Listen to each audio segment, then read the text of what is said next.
A Roman governor of Judea during one of the most turbulent periods in Jewish-Roman relations, Pilate was tasked with maintaining law and order in a region fraught with religious and political unrest.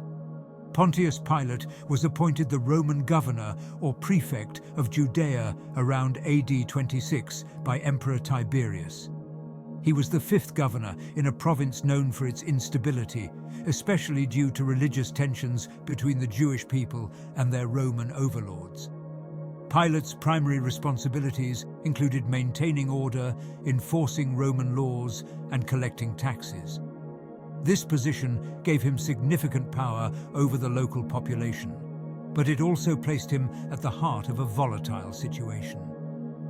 Pilate's reputation, according to historical sources like Josephus and Philo, was that of a rigid and sometimes ruthless leader.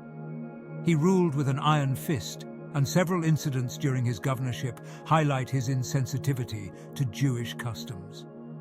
Early in his rule, Pilate angered the Jewish population by introducing Roman military standards bearing the image of Emperor Tiberius into Jerusalem. The Jews considered these images idolatrous, and a large protest ensued. Pilate initially responded with threats of violence, but after seeing the crowd's willingness to die for their beliefs, he reluctantly removed the offending standards. Another incident occurred when Pilate used temple funds to build an aqueduct. While the project itself might have been for the public good, the use of sacred funds caused outrage among the Jewish people. Pilate's harsh response to the protests, in which many were killed, further strained his relationship with the Jewish leaders and the population. These events paint a picture of Pilate as a pragmatic, if heavy-handed leader. He was willing to use force to maintain order, but also knew when to back down to avoid outright rebellion. These earlier actions foreshadowed the delicate political balancing act Pilate would face during Jesus' trial. The most defining moment of Pilate's tenure as governor came during Passover, a Jewish festival that drew thousands of pilgrims to Jerusalem. During this time, the Jewish religious leaders brought Jesus of Nazareth to Pilate, accusing him of claiming to be the King of the Jews, a title that posed a direct challenge to Roman authority. The religious leaders had already conducted their own trial and found Jesus guilty of blasphemy, but they did not have the authority to execute him under Roman law. Therefore, they brought him to Pilate, framing the issue as a political one, claiming that Jesus' teachings could incite rebellion against Rome. Pilate initially seemed disinterested in the case. The Gospels portray him as somewhat perplexed by the charges, as Jesus appeared to be no real political threat. Pilate questioned Jesus, asking, "Are you the King of the Jews?" Jesus' response was enigmatic, stating, "My kingdom is not of this world." This answer likely deepened Pilate's confusion. Jesus did not act like a revolutionary or political agitator. Rather, he spoke of a spiritual kingdom, something that Pilate, a Roman official, struggled to comprehend.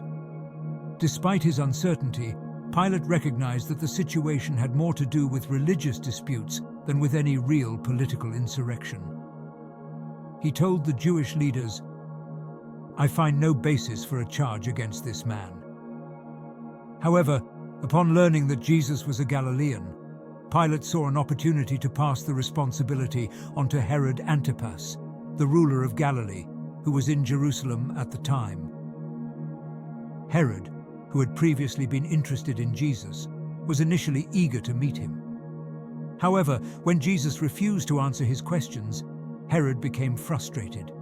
He mocked Jesus, dressed him in an elegant robe, and sent him back to Pilate without rendering any judgment. Pilate, still reluctant to condemn an innocent man, made another attempt to appease the crowd. He offered to release one prisoner, as was the custom during Passover. Pilate presented them with a choice: Jesus or Barabbas, a notorious criminal and insurrectionist. To Pilate's dismay, the crowd, likely incited by the chief priests, called for Barabbas to be released and for Jesus to be crucified. Pilate's strategy to avoid sentencing Jesus had failed. The situation was spiraling out of control, and Pilate was beginning to lose control of the mob. Political realities began to weigh heavily on Pilate. The crowd, stirred by the religious leaders, began to shout, "If you let this man go, you are no friend of Caesar. Anyone who claims to be a king opposes Caesar." This accusation struck at the heart of Pilate's dilemma. As a Roman governor, his primary duty was to maintain loyalty to the emperor. In a final act of resignation, Pilate washed his hands in front of the crowd, symbolically declaring, "I am innocent of this man's blood. It is your responsibility."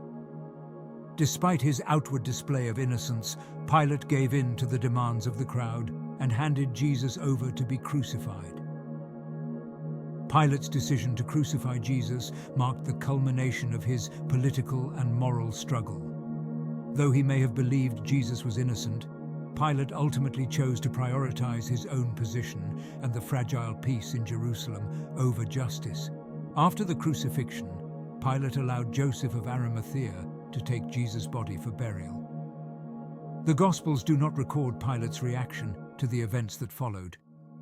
However, Pilate did grant the Jewish leaders' request to place guards at Jesus' tomb to prevent his followers from claiming that he had risen from the dead. Historically, Pilate's fate after his time in Judea is uncertain. Pontius Pilate's role in the trial and crucifixion of Jesus has been the subject of debate and reflection for centuries.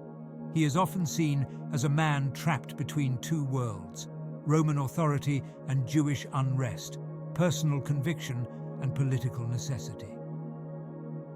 Pilate's story serves as a reminder of the complexities of power and the tragic consequences of moral compromise. While Pilate may have sought to avoid responsibility, his actions contributed to the most significant event in Christian history, the crucifixion and eventual resurrection of Jesus Christ. His name will forever be linked with this moment, not as a hero or a villain, but as a man who was unable or unwilling to stand up for what he knew was right.